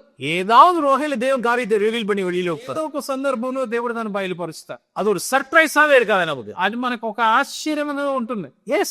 అవును. In the second, let us turn to 2 Kings chapter 4. మరలా 2 రాజుల గ్రంథం 4వ అధ్యాయం తిప్పుదాం. 2 Kings chapter 4 2 రాజుల గ్రంథం 4వ అధ్యాయం கரெக்டா சொல்றா. You holy man அப்படின்னு நான் பார்க்கிறேன். కరెక్ట్ గా చెప్తుంది. ఈయన పరిశుద్ధుడు. அவளுக்கு அந்த டிசர்ன்மெண்ட் இருந்துச்சு. அவளுக்கு ఆవిడికి అటువంటి వివేచన ఉంది. நம்மிடத்தில் இப்போது வந்து போகிற தேவனுடைய மனுஷன் ஒரு பரிசுத்தவான் என்று நான் காண்கிறேன். మన వద్దకు వచ్చి పోవచ్చున్న భక్తి గల దైవజనుడు నేను ఎరుగుతున్నాను. అది తమిళ బైబిల్లో అయితే పరిశుద్ధుడైన దైవజనుడు నేను ఎరుగుతున్నాను. ஓகே, இதெல்லாம் அந்த ஸ்திரியானோடத்திலிருந்து நாம் சில கற்றுக்கொள்கிற காரியங்கள். ఇవన్నీ ఈ స్త్రీ దగ్గర నుంచి మనం నేర్చుకుంటున్న విషయం. ஓகே, verse 9ல அருமையான டியர் ஹஸ்பண்ட்ஸ், ప్రియమైన భర్తలు, ఇప్పుడు నేను 9వ వచనం. நம்ம ரிமைனிங் மினிட்ஸ் புருஷர்களை குறித்து சில காரியங்களை சொல்ல விரும்புகிறேன். ఈ సమయం అన్ని మనం పురుషుల గురించి కొన్ని విషయములు இந்த டெஸ்டிமனி நம்ம ஒவ்வொருத்தருடைய டெஸ்டிமனியா இருக்கணும். ఈ యొక్క సాక్ష్యము మనలో ఉన్న ప్రతి ఒక్కరి సాక్ష్యమై ఉండాలి. இவர் தேவனுடைய மனுஷன், மேன் ஆஃப் காட் சொல்லணும். ஹோலி மேன் அப்படின்னு நம்ம சொல்லணும். అప్పుడు நம்மள சொல்லணும். ఇతను దైవజనుడు, భక్తి గల దైవజనుడు అని మనం చెప్పాలి. இது எப்படி சொல்லப்பட்டு போகுது? ఇది ఎలా చెప్పబడుతుందనా? நிச்சயமா அவ ஹஸ்பண்ட் வைஃப் 2 பேருக்கு டைனிங் டேபிள்ல உட்காந்து சாப்பிட்டுட்டு இருக்கிறப்போ ஒரு காரியம் பேசி இருந்திருக்கலாம். ఇది ఇప్పుడు ఎలా జరిగి ఉండొచ్చు అంటే భార్య భర్త కలిసి డైనింగ్ టేబుల్ దగ్గర కూర్చుని వాళ్ళు భోజనం చేస్తున్నప్పుడు జరిగిన సందర్భం అయి ఉండొచ్చు. Okay, the old man husband மனைவி சூனியம் விமன் லவ்ஸ் காரியத்தை சொல்லி இருந்திருப்பார். ఇప్పుడు ముసలివాడైన భర్తతో ఈ శూన్యమురాలు చెప్తూ ఉండొచ్చు ఈ విధంగా. அப்ப புருஷன் என்ன கேட்டிருப்பாரு அப்படின்னு, అప్పుడు భర్త ఏమి అని ఉంటారంటే, நீ எப்படி அவர் பரிசுத்தவான் நீ சொல்ற, నువ్వు ఆయన పరిశుద్ధుడు అని నువ్వు ఎలా చెప్తున్నావు అని అడిగి ఉంటాడు. நிச்சயம் கேட்டுடுவார். ఆయన ఖచ్చితంగా అడిగి ఉంటాడు. நம்ம மத்தியில் வாழ்வான இந்த மனுஷன் நீ இப்படி ஹோலி மேன் அப்படின்னு எப்படி நீ சொல்ற? How do you say? మన ఇంటికి వచ్చి వెళ్ళుచున్న మనిషి పరిశుద్ధుడు అని నువ్వు ఎలా చెప్తున్నావు? அவள் நிச்சயமா 2-3 காரியங்களை சொல்லியிருப்பார். ఆవిడ 2-3 విషయం మీకు చెప్పుంటుంది. நம்பர் 1, మొదటిది, இந்த Elisha whenever he comes to home, எப்போ வந்தாலும் సింగిల్ வர மாட்டார். ఈ ఎలీషా ఎప్పుడు మన ఇంటికి వచ్చినా ఒంటరిగా రాడు. கூட ஒரு சர்வெண்ட் கேயாசிங்கிறதோட தான் வருவார். ఎప్పుడు తనతో పాటు గెహజీ అనే తన సేవకుని వెంట పెట్టుకునే వస్తాడు. సింగిల్ வரமாட்டார். ఒక్కడే రాడు ఇప్పుడు.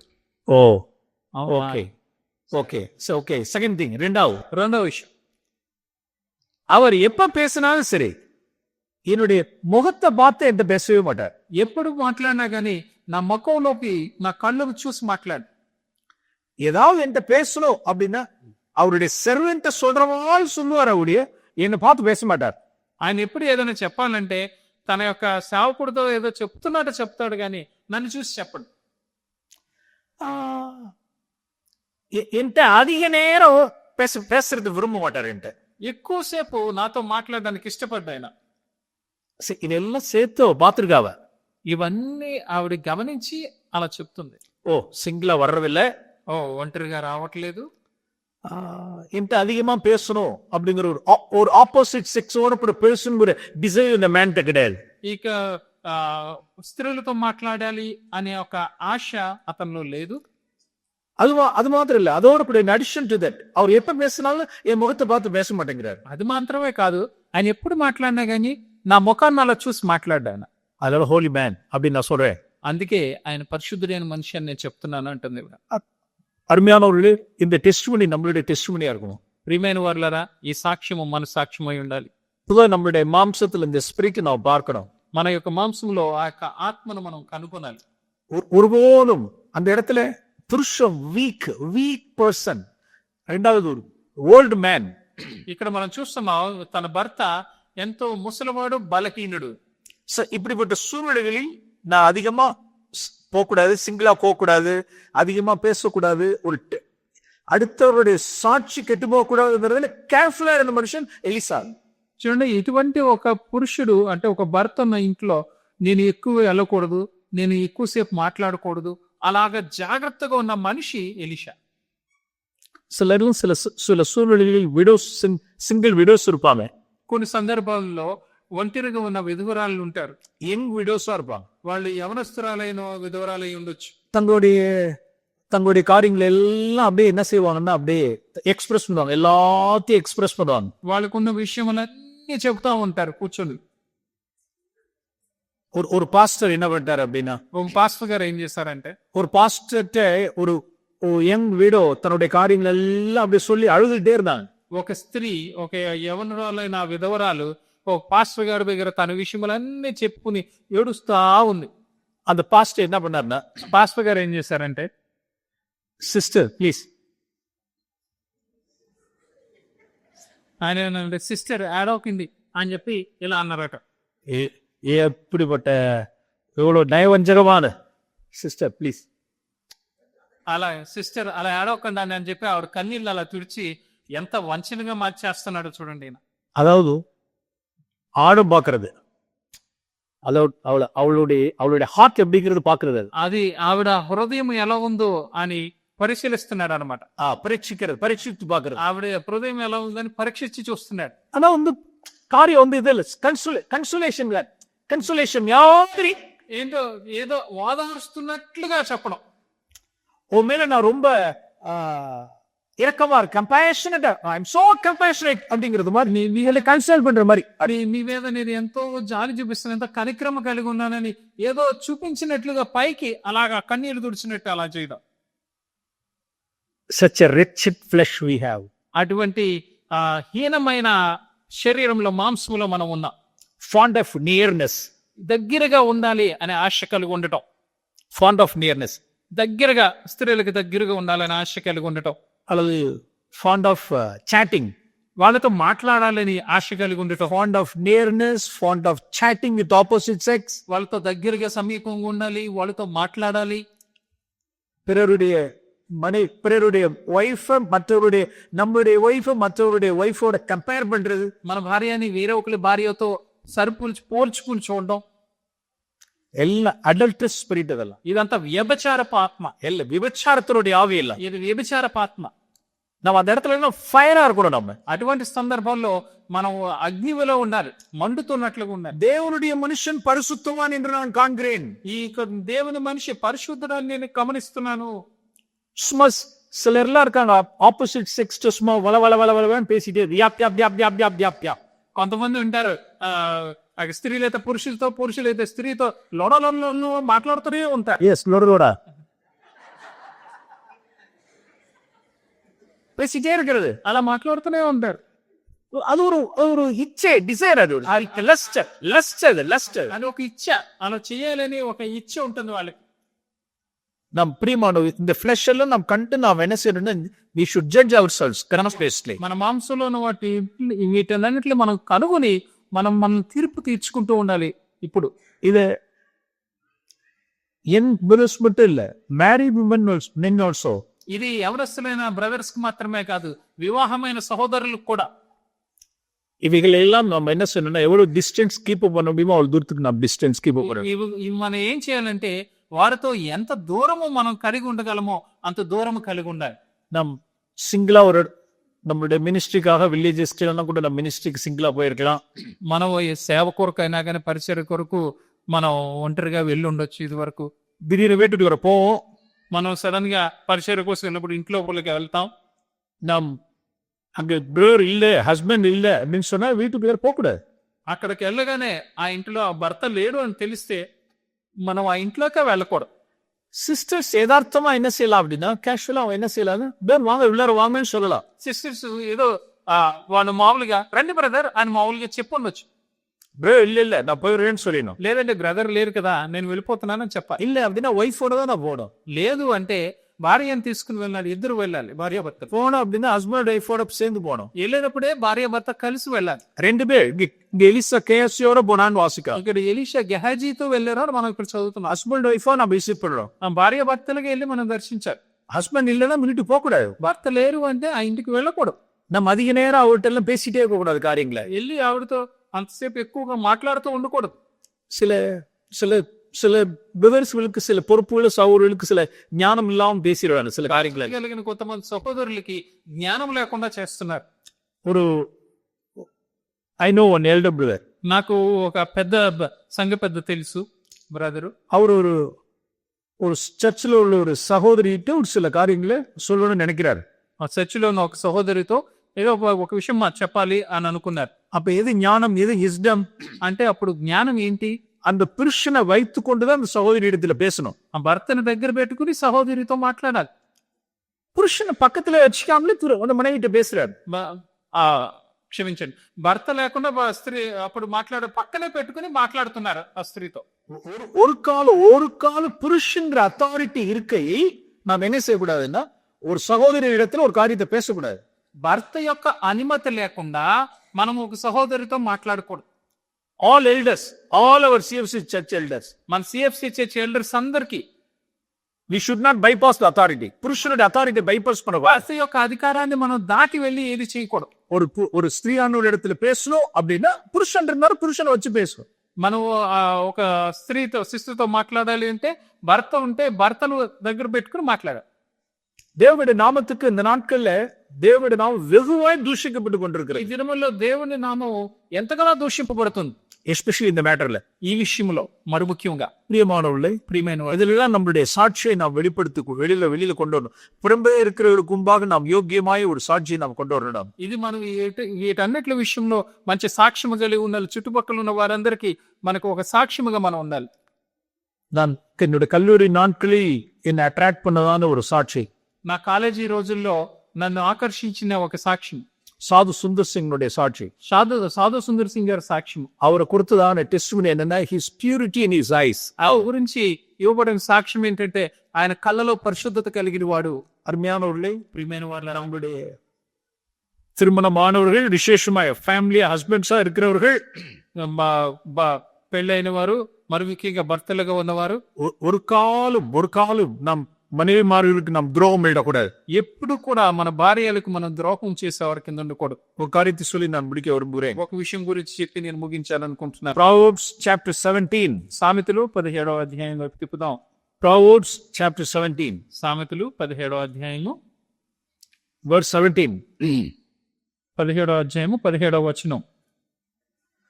నిజమైన స్నేహితుడు విడువక ప్రేమించును, దుర్దశలో అటివాడు సహోదరుడుగా నుండును.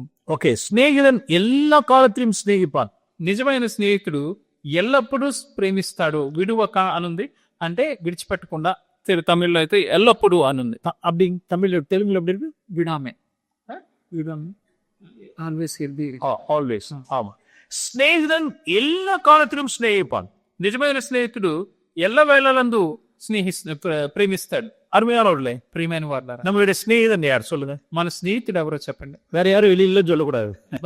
బయట వాళ్ళు ఎవరో చెప్పకూడదు. நம்மளுடைய பெஸ்ட் கம்பெனியன் யாருன்னு சொன்னா, మన నిజమైన స్నేహితుడు ఎవరని అడిగితే இதான் உட்காந்துட்டு இருக்கான்னு சொல்லலாம். இதான் உட்காந்து హాల్లో இருக்காங்கன்னு சொல்லலாம். ఇప్పుడు మనం చెప్పాలి, ఇదిగోండి ఇదిగో ఇక్కడే ఉన్నారు, హాల్లో ఉన్నారని చెప్పగలగాలి మనం. கம்பெனியன் அப்படின்னா எங்கேயோ யோசிச்சுட்டு இருக்க கூடாது. నీ ఫ్రెండ్ ఎవరంటే ఇది ఎక్కడో ఉన్నారో అని ఆలోచించకూడదు మీరు. எஸ், மை பெஸ்ட் கம்பெனியன் இங்கதான் இருக்காங்க. ఇదిగో నా నిజమైన స్నేహితురాలు ఇక్కడే ఉంది అని మీరు చెప్పగలగాలి. உங்களுக்கு பெஸ்ட் கம்பெனியன் கேட்டா இங்கதான் சொல்லணும். స్త్రీ భార్యలకి నీకు నిజమైన స్నేహితుడు ఎవరని అడిగితే ఇది ఇక్కడే ఉన్నారని చెప్పాలి. దేవుని వాక్యం ఏం చెప్తుంది? స్నేహితుడు எல்லா காலத்தையும் స్నేహిப்பான். నిజమైన స్నేహితుడు ఎల్లప్పుడూ ప్రేమిస్తాడు. எஸ், இளவயதா இருந்தாலும் சரி, இல்ல సరే ఎవరొస్తుడైనా సరే, ఇప్పుడు ముదిరు ఏదైనా సరే, ఇప్పుడు వయసు అయినా సరే, எஸ், எல்லா காலத்திலும் స్నేహిப்பான். ఎల్లప్పుడూ స్నేహిస్తాడు. இந்த இடத்துலதான் நாம் நம்முடைய மனைவிக்கு நாம் துரோகம் பண்ணிடக்கூடாது. ఈ విషయంలోనే మన భార్యకు మనం ద్రోహం చేసేవారి కింద ఉండకూడదు. இந்த ப்ராப்ளம் அதிகமா சகோதரிகளுக்கு இருக்காது. ఈ సమస్య ఎక్కువగా సహోదరులకు ఉండదు. புருஷர்களுக்கு இதுல இருந்து ஒரு ப்ராப்ளம் இருக்கும். ఈ భర్తలకి ఈ సమస్య ఉంటుంది. நான் ஏற்கனவே சொல்லியிருப்பேன், నేను ఇదివరకే చెప్పాను. இந்த வாரத்தை நான் சொல்ல விரும்புகிறேன். నేను ఈ విషయం చెప్పాలనుకుంటున్నాను. ஜனங்கள் 40 வருஷமா மன்னாவே பார்த்துட்டு இருந்தாங்க. ఇశ్రాయేలీలు 40 సంవత్సరములు మన్నానే చూస్తూ ఉన్నారు. காலையில எழுந்திரிச்ச உடனே மன்னாதா. పొద్దునే లేచారంటే వాళ్ళకి మన్నానే కనిపిస్తుంది. எத்தனை வருஷம் மன்னா? ఎన్ని సంవత్సరాలు మన్నా? 40 years மன்னா. 40 సంవత్సరాలు మన్నా. மன்னாவை பார்த்து பார்த்து பார்த்து பார்த்து அவங்களுக்கு அப்படியே சலிப்பாயிடுச்சு. அவங்களுக்கு ఆ మన్నా చూసి చూసి చూసి వాళ్ళకి విసిగిపోయారు. அதனால அவர்களுக்கு என்ன தாட் தோன்றுச்சு அப்படின்னா, అందుకని వాళ్ళకి ఏ ఆలోచన వచ్చిందంటే, ఈజిప్ట్ அந்த வெங்காயம், வெள்ளை பூண்டு, வெள்ளரிக்காய் எல்லாம் ஞாபகம் வந்துருச்சு அவர்கள். ఐగుప్తులో ఉన్న దోసకాయలు, వంకాయలు, ఉల్లిపాయలు అవి జ్ఞాపకం వచ్చినాయి వాళ్ళకి. எஸ், అవును, இப்படிப்பட்ட அபாயம் நமக்கு இருக்கு. ఇటువంటి డేంజర్ మనకు కూడా ఉంది. எத்தனையோ திருமணம் ஆகி 40 வருஷம் ஆனதா 50 வருஷம் ஆனதா?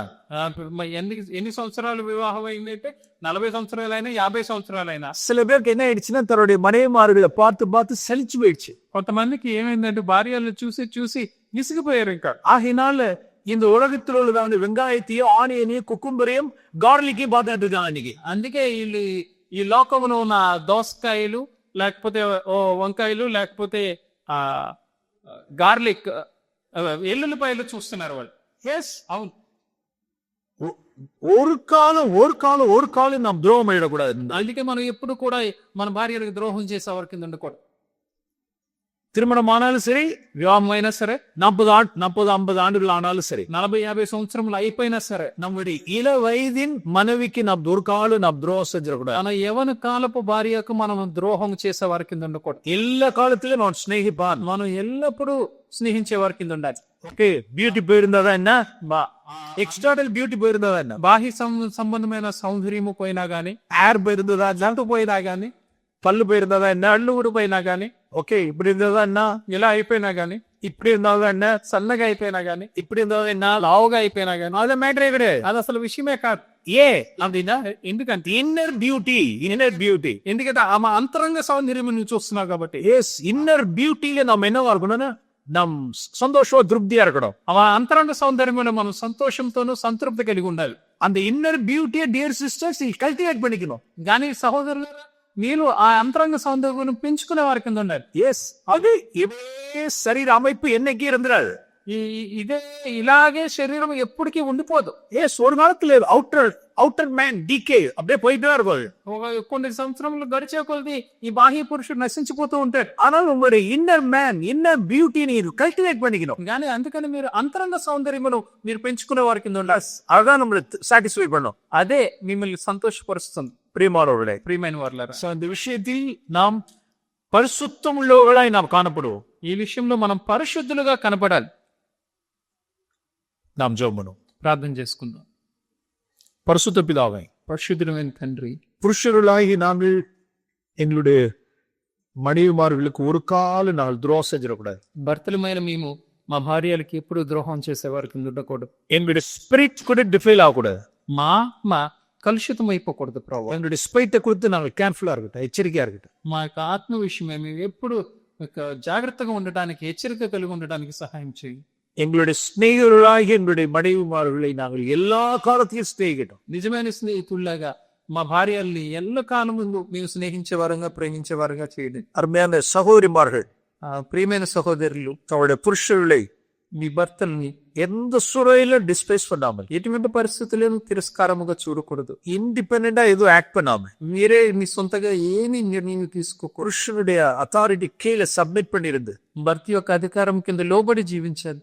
இப்படியா தேவனுடைய நாமத்தை மகிமைப்படுத்த, ఈ విధంగా దేవుని నామం మహింపరచాలి. எங்களுடைய குடும்பங்களில் தேவனுடைய நாமம் மகிமைப்பட, మన కుటుంబంలో దేవుని నామం మహింపరచబడుగా நாங்கள் சாட்சியாய் வாழ మనం సాక్షులుగా జీవించినట్లుగా கிருபை செய்வர்களும் దేవుడు కృప మనకు ఇచ్చిన சாத்தானை எங்கள் காலின் கீழ் நாங்கள் கொண்டு வரட்டும். సైతాన్ని మన కాళ్ళ క్రింద చెదుగుతొట్టినట్లుగా చేయనిగా இயேசுவின் நாமத்தில் ஜெபிக்கிறோம் பிதாவே. నామంలో ఇచ్చినాము తండ్రి. ஆமென். ఆమేన్.